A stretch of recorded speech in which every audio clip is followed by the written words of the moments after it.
Belinda, before we talk about your stroke survivor story, you'd like to thank some people. Yes, let me start by introducing myself. My name is Belindah. I'm 37 years of age. I had a stroke last year, which is September 2024.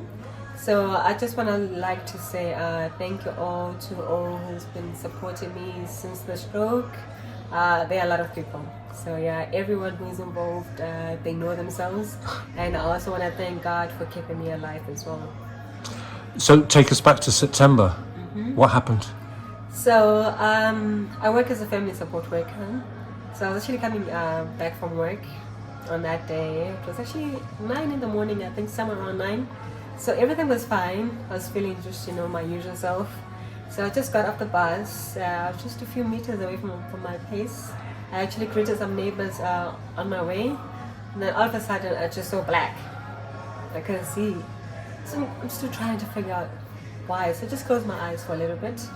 And when I opened them, everything was just spinning around me. I was like, oh, okay. So I was really confused because I didn't know what was going on. So just like, okay, maybe I'm just tired, just need to sleep. So thankfully I was off that day. So just, this all happened in just a few seconds. I just felt this sharp pain at the back of my head, like the left side, as if I've been hit by a baseball bat or something, a very heavy object. So I was still trying to register what was going on to me. So I was holding, I'm a right hand, so I used my right hand to write and everything. So I was holding a plastic bag full of groceries. When I felt that sharp pain to the left side of my head, I dropped the plastic bag I was holding. But I didn't realize at that time that I lost sensation in my right side. So I was like, okay, let me just try to pick it up. So I did try to pick it up with my right hand, but I couldn't.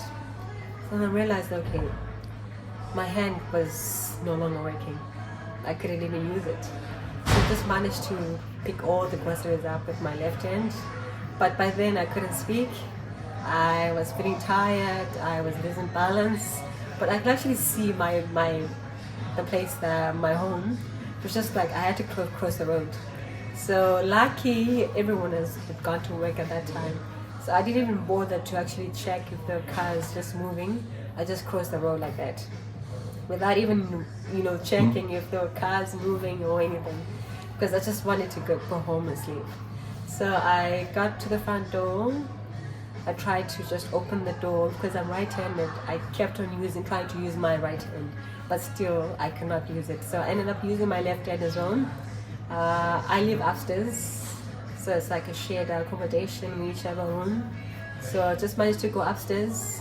Still, I was trying to use my right hand to open the door, but this time it was a really big challenge.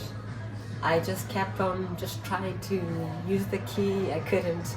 So at some point I actually dropped the keys, but I didn't see that I actually dropped the keys because I couldn't see it properly now. Got to a point where I could just see like just blurry visions. So I just kept on wanting to open the door, but I didn't see where my keys were, but they were right in front of me, but I couldn't see it. So lucky enough, the guy who lives next door had a dog at that time. So his door was open. The dog just kept barking and barking and barking. So he just said, you know what, why are you barking? Let me just find out why he's barking. And then he saw me. So I was looking for my keys by that time. I was looking for the keys in my bag. But the keys were right in front of me, but I didn't see them. So he just said, Belinda, are you okay? So because I couldn't speak, I just nodded. I just smiled and said, yeah.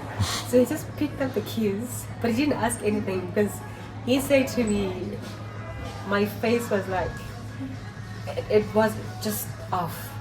Like, it was just, he just said, okay, maybe something happened at work.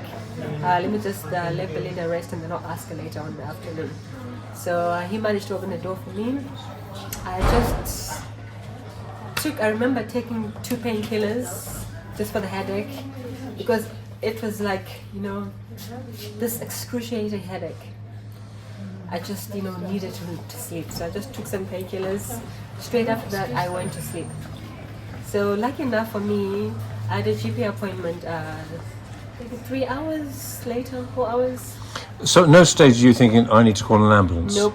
When I stroked, I lost that part of my brain that allowed me to make decisions.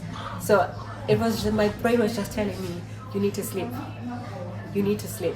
Because I could have just said to Brian, okay, I can't speak, just call an ambulance. But because I couldn't speak, so my mind was just telling me, just go to sleep. You need to rest, just go to sleep. So that's what I did. So I slept maybe about 2, 3, 4 hours, and the alarm woke me up. But I don't know, if I didn't set the alarm, I probably would have slept the whole day. Because I didn't even eat or even bath. Normally, if my off day, get home, I bath, sleep, eat, and then sleep, and then wake up during the day. So I woke up at a GP appointment that time. So my GP is just a couple of minutes away, so you can actually walk. So I walked, but by then I was drooling on my left side. You could tell that okay, something's wrong. So I've just wiped it off. So all the way I've just wiped it off. I kept dropping the wallet I was holding because I'm still using my right hand. You could just pick it up and then drop it off. So all the way I was just picking it up to the GP.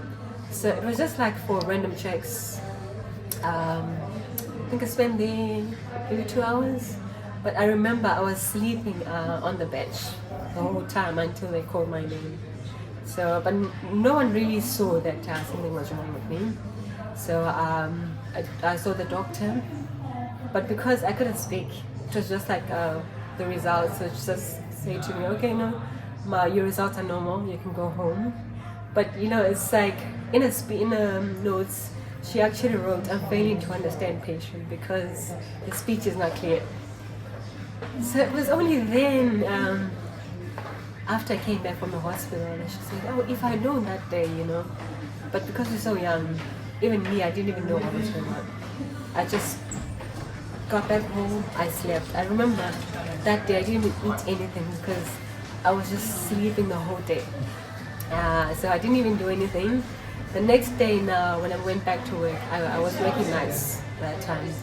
So when I got to work now, so it's like a 24 hours CCTV. So what you see on the camera, by then we're still using books. So what you see on the camera, you have to write in the book. So for me to say, okay, baby's asleep, for me now to write in the book, oh, it was a challenge. I was just writing, but I was just writing letters. So I'm like, okay, this does not make sense. So we're going back to that bit about the brain not being able to do certain functions because of what had happened, right? Yes, so okay, you're not writing. What you're writing doesn't make sense. So I'll be just cancelling, and then I try to write again. It's like, okay, maybe this is not working. I got another book. Okay, let me see what's going on. I write, still it's the same. And then I asked my coworker, can you actually see what I'm writing? Because she was saying, okay, I saw you writing and rapping, what's going on? She's like, can you read what I'm actually writing? She's like, no.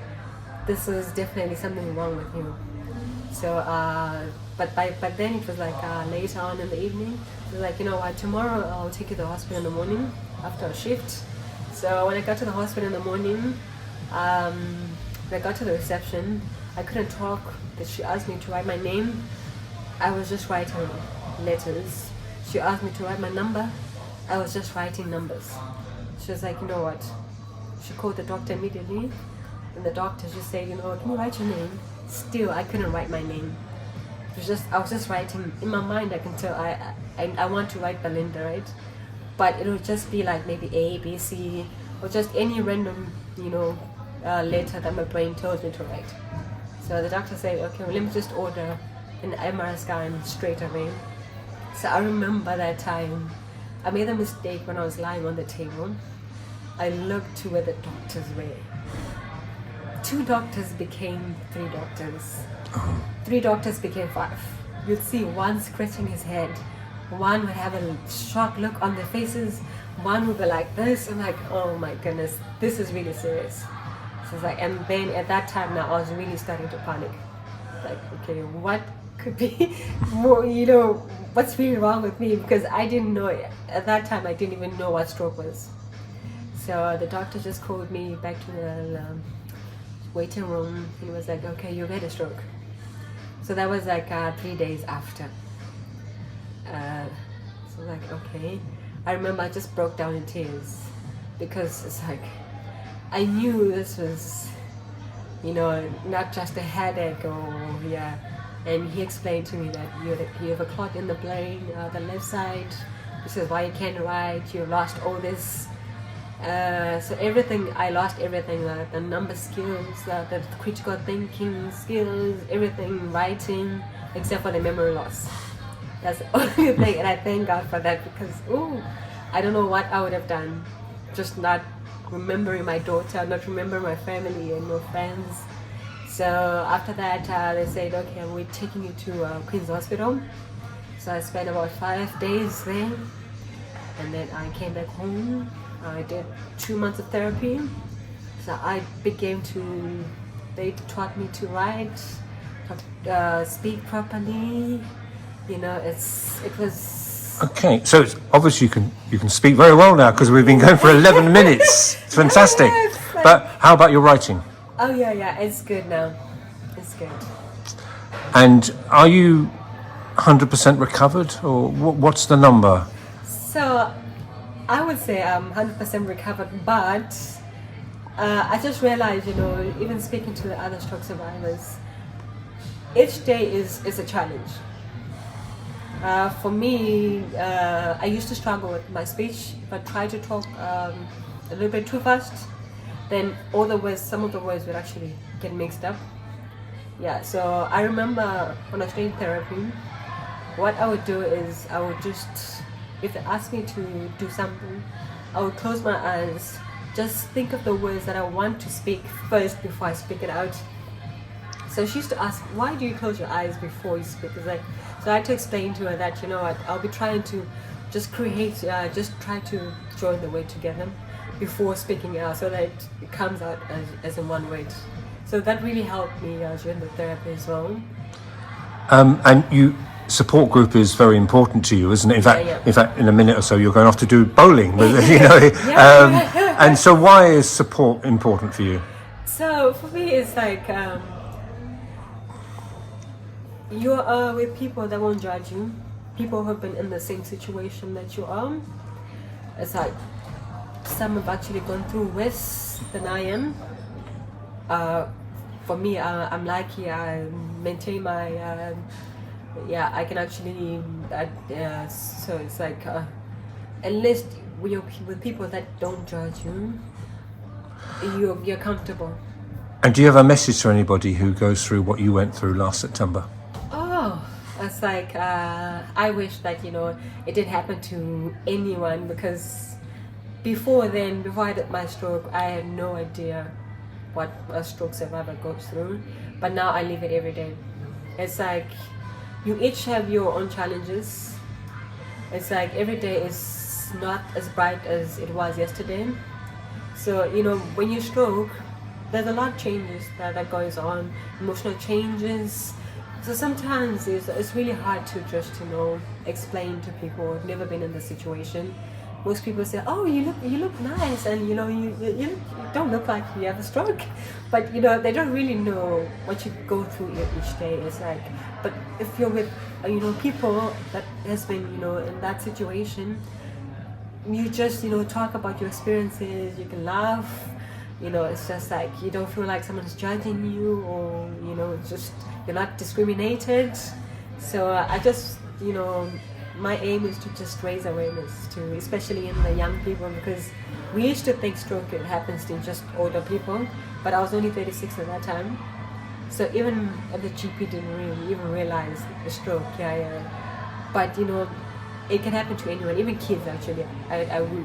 When we're doing researches, we actually realized that, you know, some kids actually have stroke. But you know, it's like, for me, I had signs, but I didn't think it would lead to stroke. Like a couple of weeks before I stroked, I just was feeling a little bit more tired than usual. But I was just thinking, okay, maybe I need to rest. but maybe these are the signs because they checked everything. They don't know the cause of the stroke. They checked everything, all the tests. They did. They actually repeated the test, but up to now they don't know the cause. So I think it was just my way of my body saying, you know what, just try to relax. Maybe it was just a combination of a lot of things. So yeah, my aim is just to raise awareness, and you know what, stroke can happen to anyone, and it's really not a thing that one should have to go through alone.